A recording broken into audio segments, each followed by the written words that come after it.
Thank you, Lily. Good morning and welcome to the Monte Vista Unitarian Universalist congregation here on a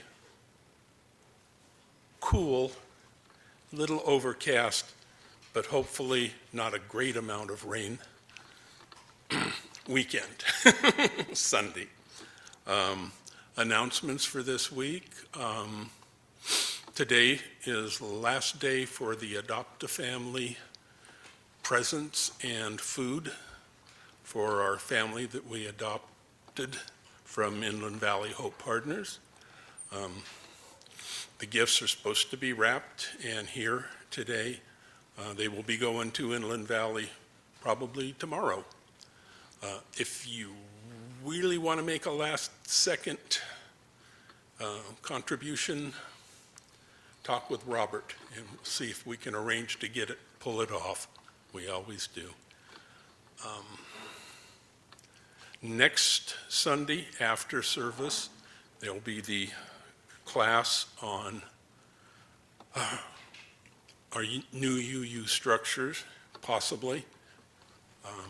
After today's meeting or service, there will be a short informational gathering to discuss our structure and how we would like it modified, changed, and ask for all your input on doing that.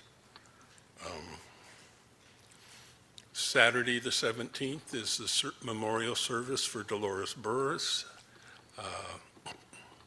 She's missed. Please read your Thursday announcements. It has all this good stuff in it. Try to put a little in there about how our congregation is doing. If you did read it, you know that we have a little bit of an issue with a gas line, and that will be brought up going forward. 2 weeks is our RE multifamily intergenerational holiday service. So some of us are pushing for an ugly sweater contest for that day. Just to keep life good. Lily. Sorry, I totally didn't think of asking you to say this earlier, but on the 18th is going to be the choir Sunday holiday celebration. So please come. There's going to be extra songs by the choir, some instrumental pieces, and it should be a really good time. I'm confused, but so at this point then I'll turn it over to Reverend Maggie. Senior moment.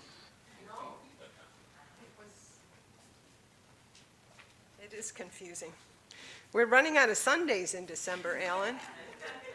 So in order to do the choir and the multi-gen, there was an early conversation that maybe we could do both on the same day. Yay!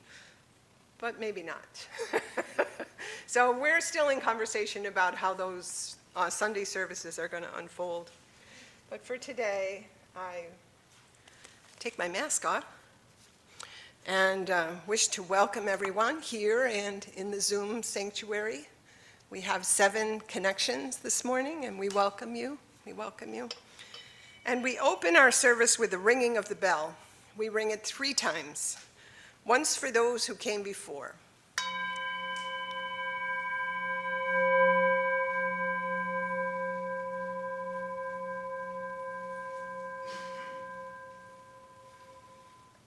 Once for those of us here and now.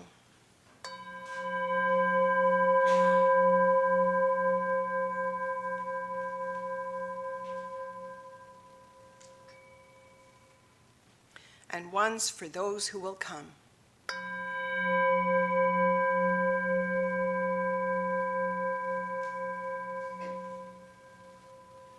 And yes, little ones, that does include Santa. Yeah. I'd like to invite Ben Williams up to light our chalice this morning. You'll find the matches there, Ben.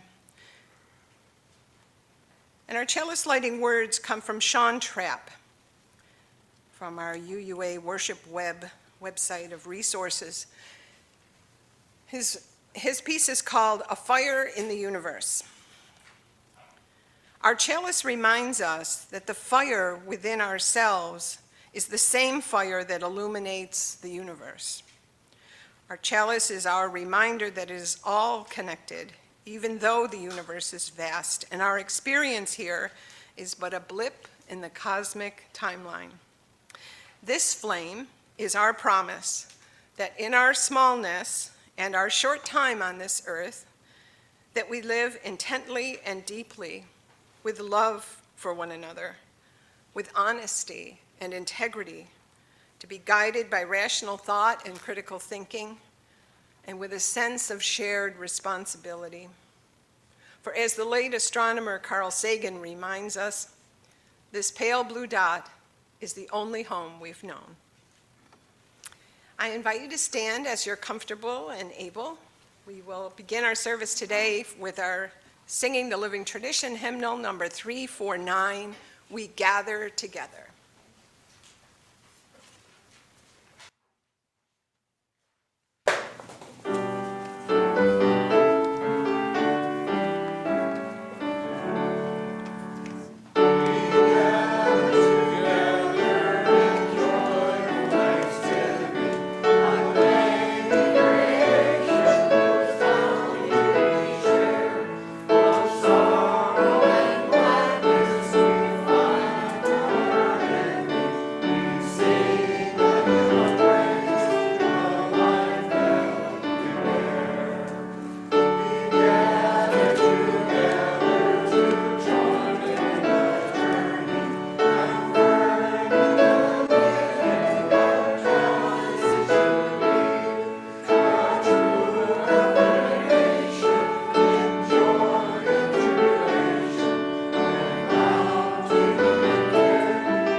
While you're standing. Let's recite together our covenant. We affirm that love is the doctrine of this congregation. The quest of truth is its sacrament, and service is its prayer. To dwell together in peace, to seek knowledge in freedom, to serve the world in fellowship, to the end that all souls will be in harmony with the divine. Thus do we covenant with each other, and we sing together, Spirit of Life.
I invite our Director of Lifespan Religious Education, Robert Tidwell, up for our wisdom tale. It's a good one, The Truth About Chocolate. I didn't find the chalice.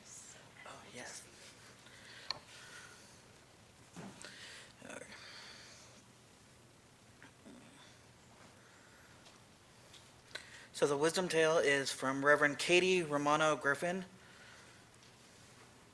How do we make the best vegan hot chocolate? This is a simple question that started a 3-hour journey down an internet rabbit hole. One video led to another. Coconut oil or cocoa butter as a base, raw cocoa or cocoa powder, sugar or maple syrup.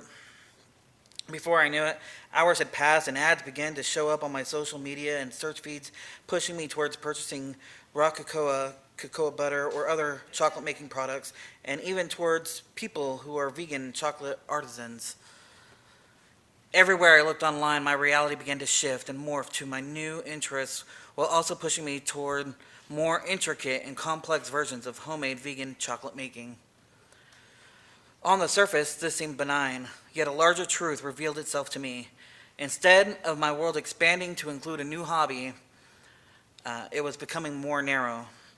A quote that's always stuck with me, I've heard it in various places, including from some of my colleagues, and it goes, the quality of our life is determined by the quality of the questions that we ask. While there's truth in this statement, whom we question and how well we listen also matters. A responsible search for truth and meaning is an important part of our spiritual life. If I ask a question on a search engine that's designed to narrow and conform to my private world, that's one thing. But in the real world, our privilege does this too. If we aren't willing to ask important, uncomfortable, and even scary questions, we won't get to larger and deeper truths. And I forgot to bring our chalice up here, but if Jaryus can put the song on the screen, you can sing Me and the Children out to class. And thank you so much, everybody.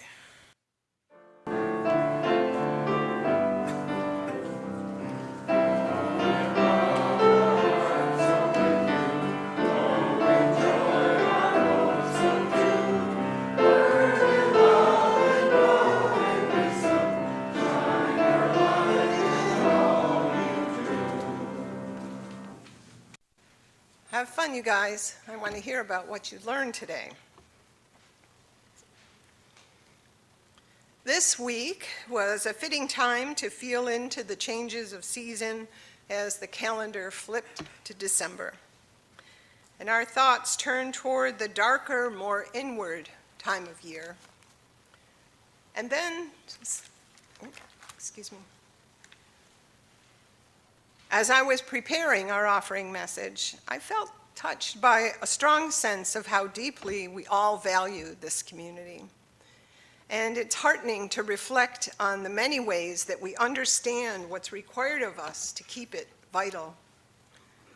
So what more does one say when it's evident that each of you understands what our community means to us and what it takes to keep it whole? And what we are witnessing as the care of our campus is suddenly requiring so much of us these days.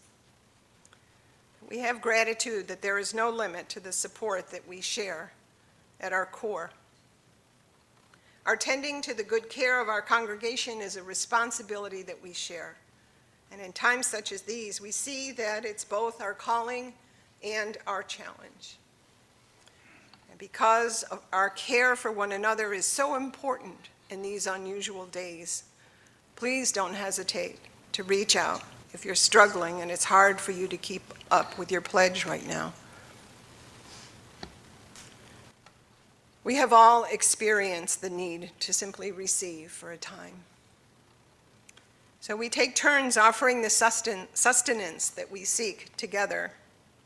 And as we bring our offerings to the table now, it is with a heartfelt celebration of the many gifts of this community that the offering will now be gratefully given and received. As beautiful as that was, I have a difficult joy to share with you this morning. And after I share this one, let's just take a few minutes to breathe together in honor of a life that ended too soon. Ben Williams put a card in this morning, and it just simply says, "My friend decided to suicide last night."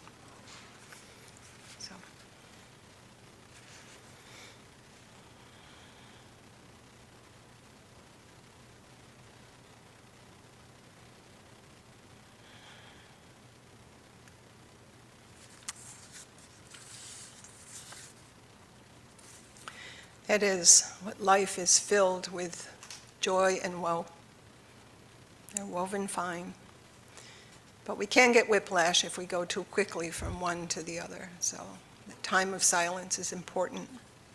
We hold that beautiful life in our hearts. Reverend Ellen put in a joy that she thought it was lovely to see the Black Lives Matter flag back. Yes, we're very happy about that. We did have some vandalism a few months ago that the flag was taken and thrown in the street. Many cars had driven over the pole, so there were lots of repairs that needed to be done to both. The pole, we replaced the pole and repaired the flag, but we have it back this morning. Thank you, Steve, for your help with repairing it, and Brenda as well. Wherever you are, Miss Brenda, we love you and we thank you for your help. And we're very happy to celebrate this one, which was submitted by Paula Campbell on behalf of, and with his permission, that Mark Moninger is feeling well and he's healthy again. Successful treatment is in progress, but he is still sharing his generous gifts and his smiles behind that mask. Comes out your eyes, Mark. Blessings, we're very happy. I also just want to repeat, in just a few moments we'll begin a ritual on behalf of our beloved Dolores Burris. We will be celebrating her life on December 17th at 11 a.m. here in the sanctuary. We're still working on the service with the family and everything, but today I decided let's do a little ritual for our own, our own community that we can grieve together for our beloved Dolores before that occasion that will come in a few weeks from now. But first, let's join in a time of meditation or prayer. I wrote it from the writing prompts of Stephen Charleston and Philip Carr-Gomm. I ask that you place one finger in that teal hymnal so it's easy to find when we finish. We're going to finish with 1007.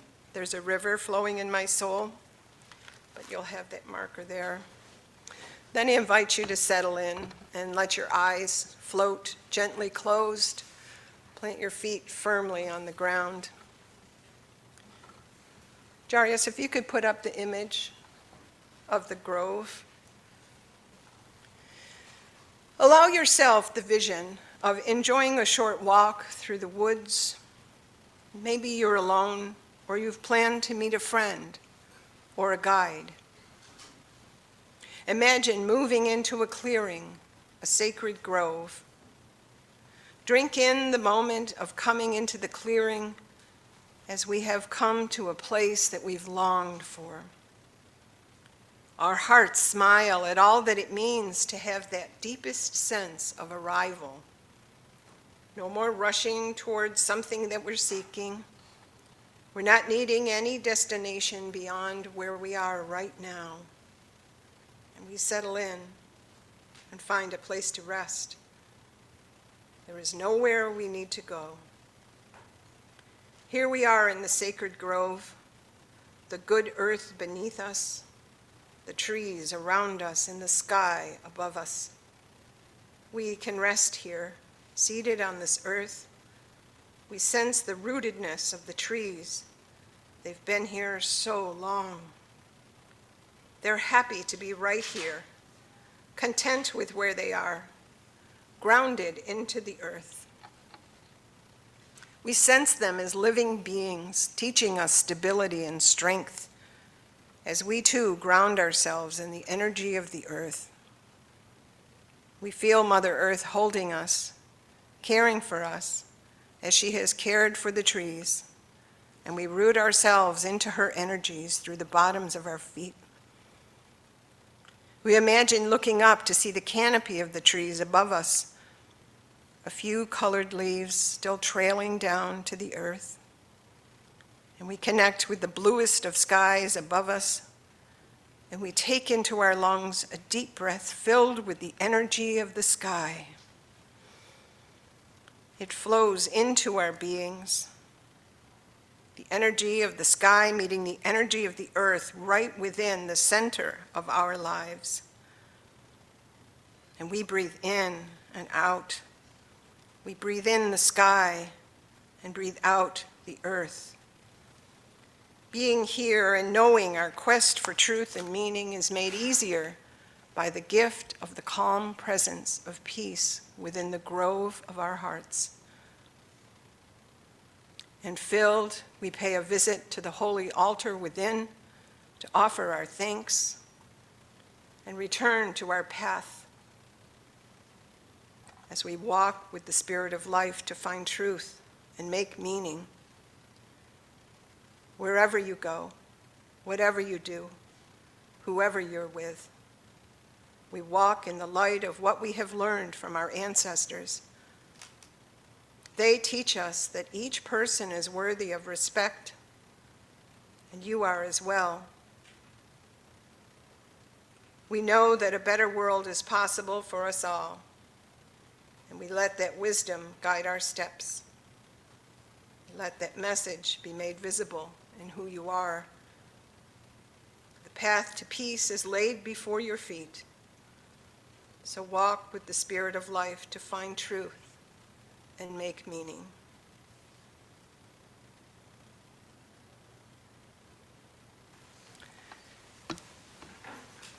We come to the time in our service where we have a ritual planned.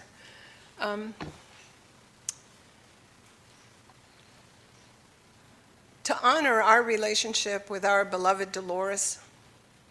It's going to be the way we walk for quite a while.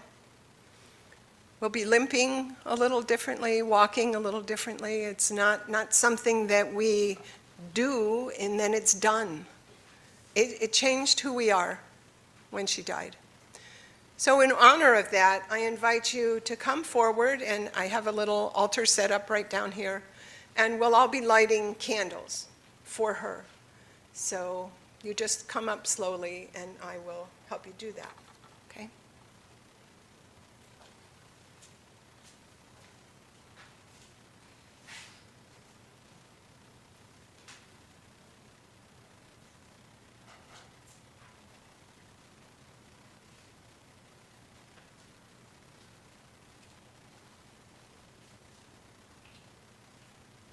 I'll use the light of our chalice.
I tell this story through tears, but I think it's very appropriate, Dolores' story for this morning.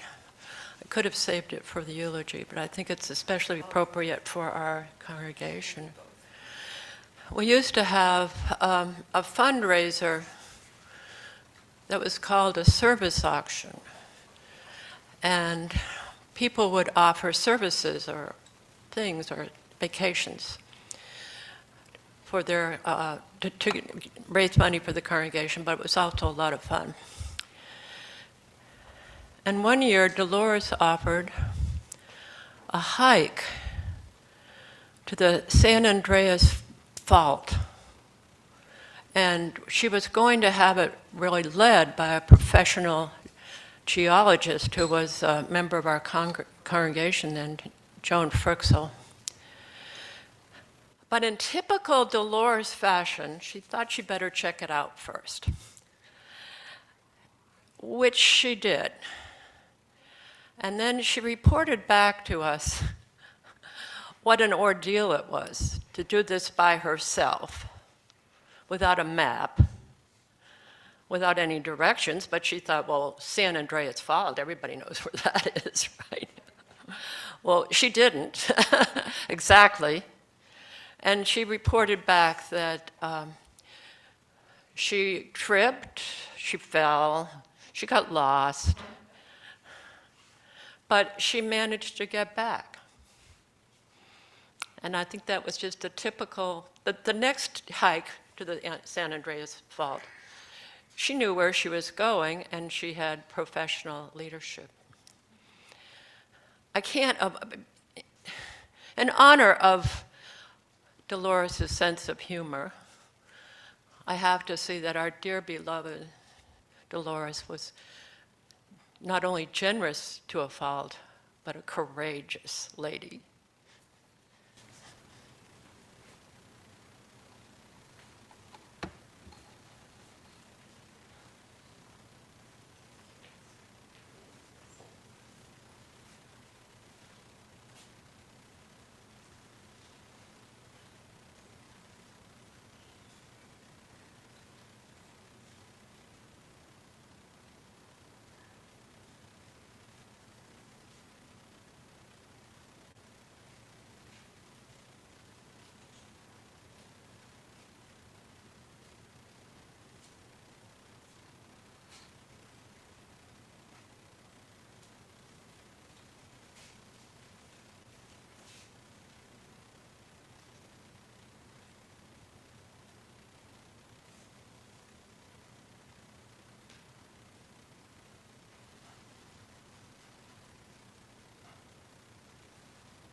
Could you get a close-up, Bob, for the folks at home? I don't know if they...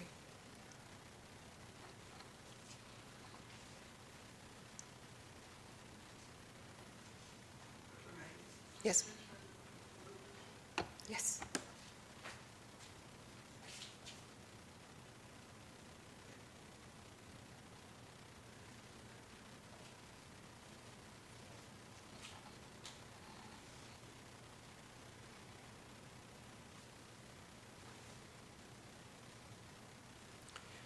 Yeah, and just now when I opened the Zoom room chat box, I see that Don Moore had put a joy in there that I'd like to bring. He says, I have a joy. My father just went back home to Connecticut after visiting with us since Thursday. Sorry I missed that earlier, Don.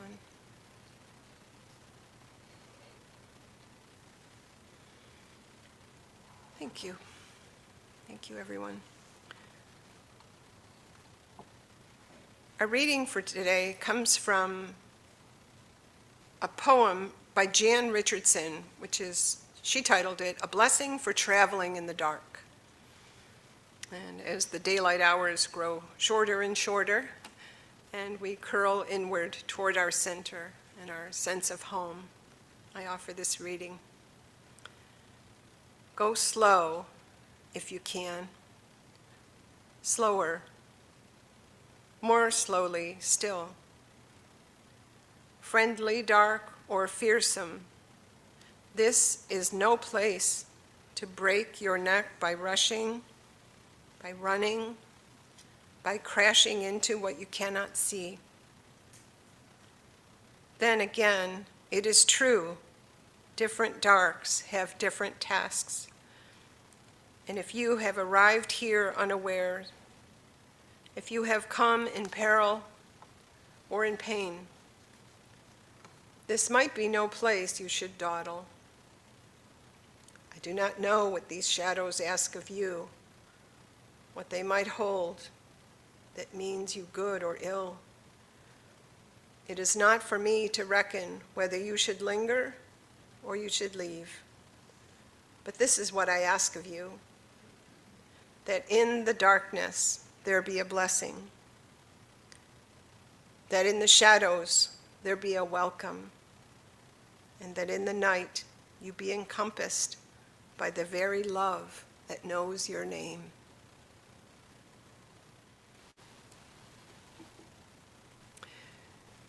We are really digging into our themed worship, where both the children's church and also here in the sanctuary, we're basing the month's focus on one of our 7 principles.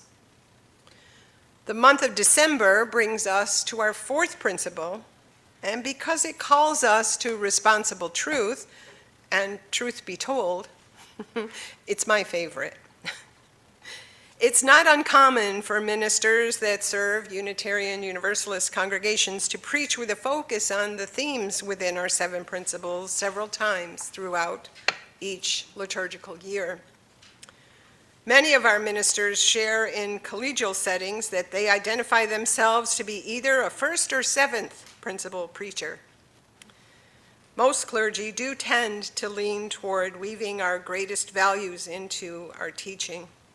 So it's not surprising that respect for the inherent worth and dignity of every person, or the interdependent web of all existence, top the list so often. Some call their preaching as more of a bookend style, touching in on both the 1st and the 7th in nearly every message that they bring to their congregation.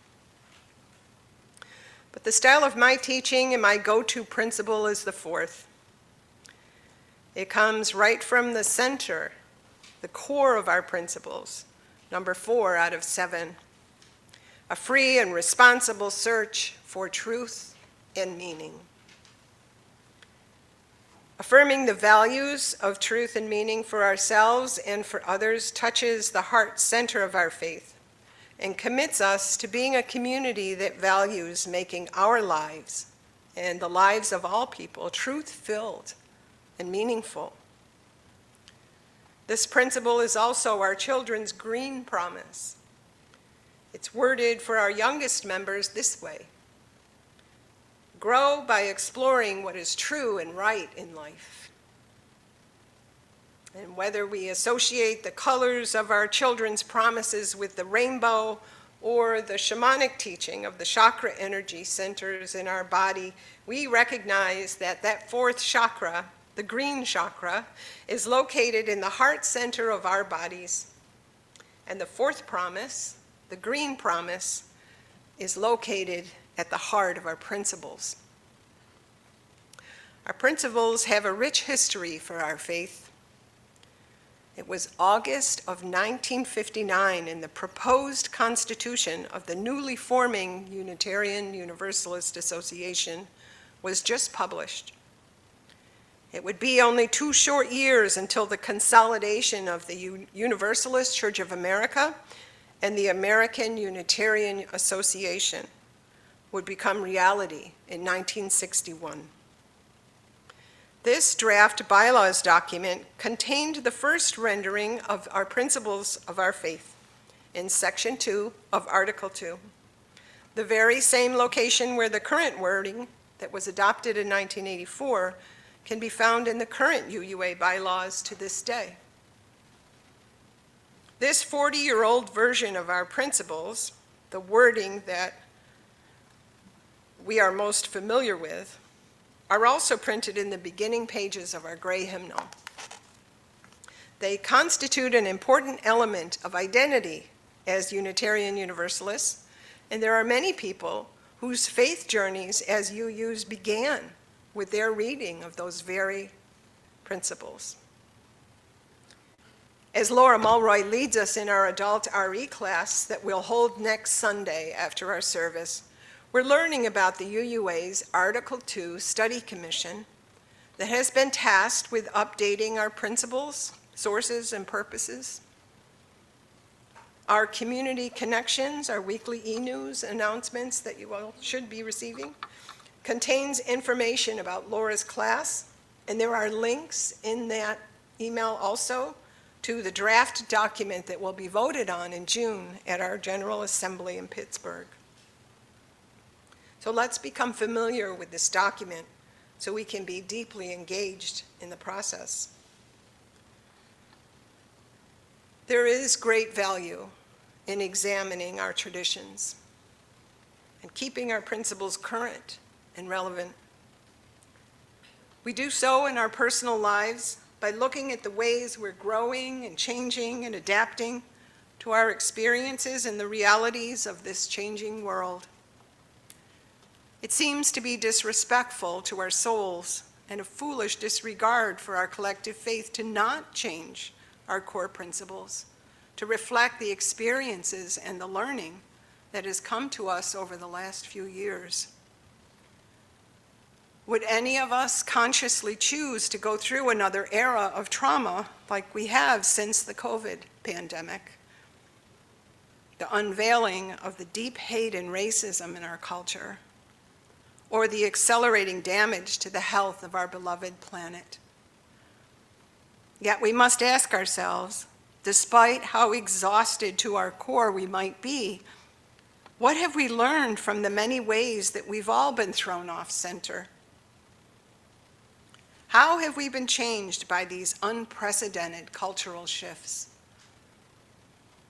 And in what ways are we being free and responsible, seekers of truth and makers of meaning? In our time together during the month of December, that question will be our theme. It can be our holiday gift to ourselves and to one another, and we can use it as our guiding star, our lodestar through the darkest month of the year. Our life journeys take us through so many experiences, some filled with ecstatic joy and others with heartbreak. But always, always, always, there is truth to be sought and meaning to be made. And while our principle asks us to be responsible seekers of truth and meaning, I wonder if perhaps our most responsible truth is found inside each of us. And we are most free when our deepest meaning is what we make ourselves from the gifts of our suffering and our joy. Growing up in a family of 9 children meant that there were always 9 versions of the truth. When either mom's favorite teacup turned up broken, or dad's paperback book was missing from the end table next to his recliner. And each of us still to this day make meaning from our lived experience that gives us lessons from our past and courage for the days ahead. Seeking meaning outside of ourselves hands our power over to another source. Maybe we've accepted the opinion of an abusive partner. Or we surrender our vision to a hero or heroine and swallow their brainwashing tactics, hook, line, and sinker.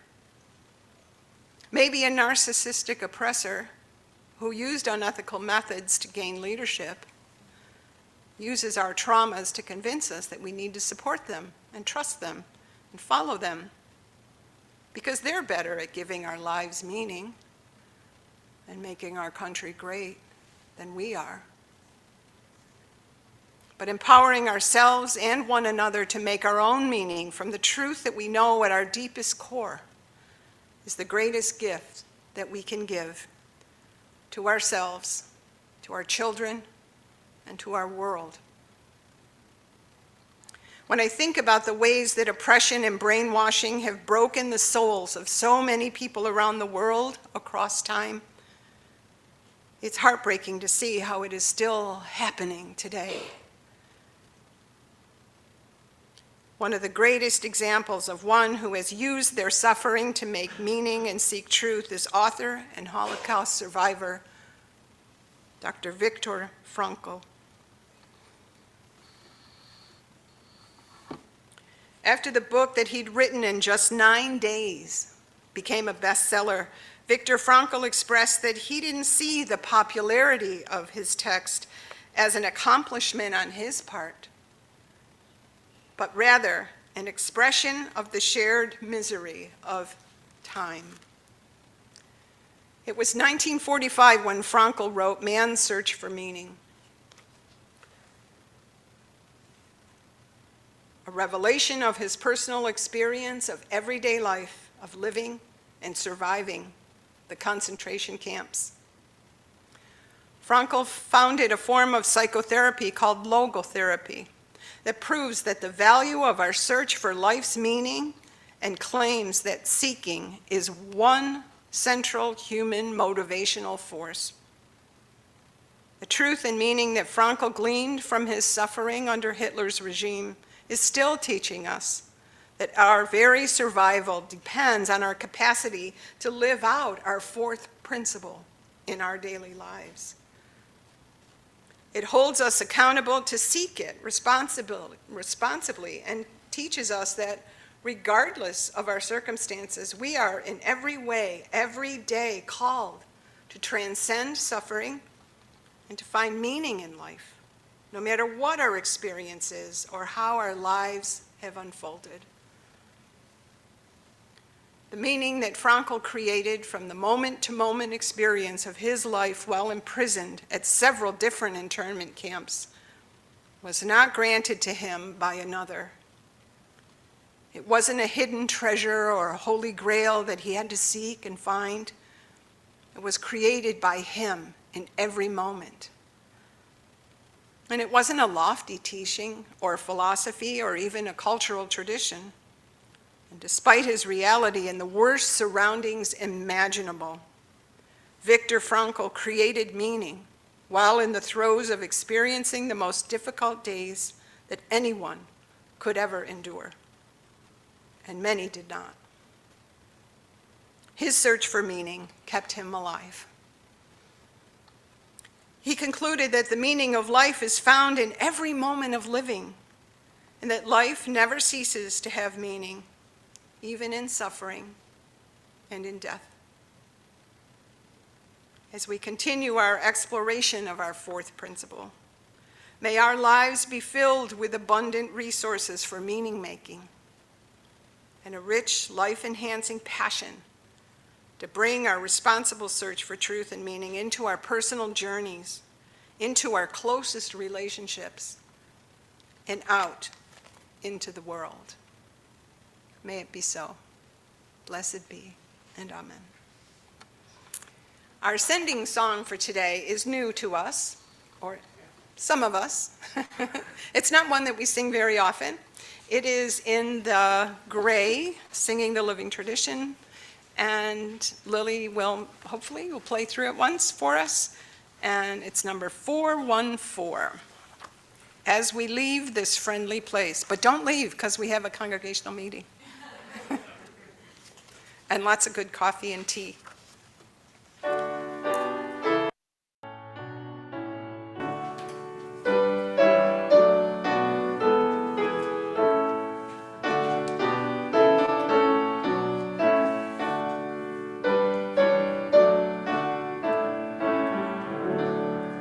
Stand and we'll sing this together.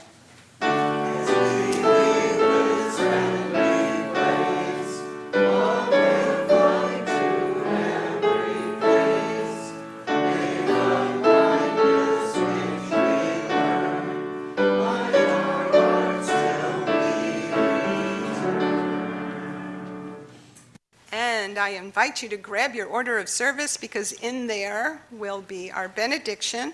And Ben, if you could come forward and extinguish the chalice. We will read this together. You got it? You with me?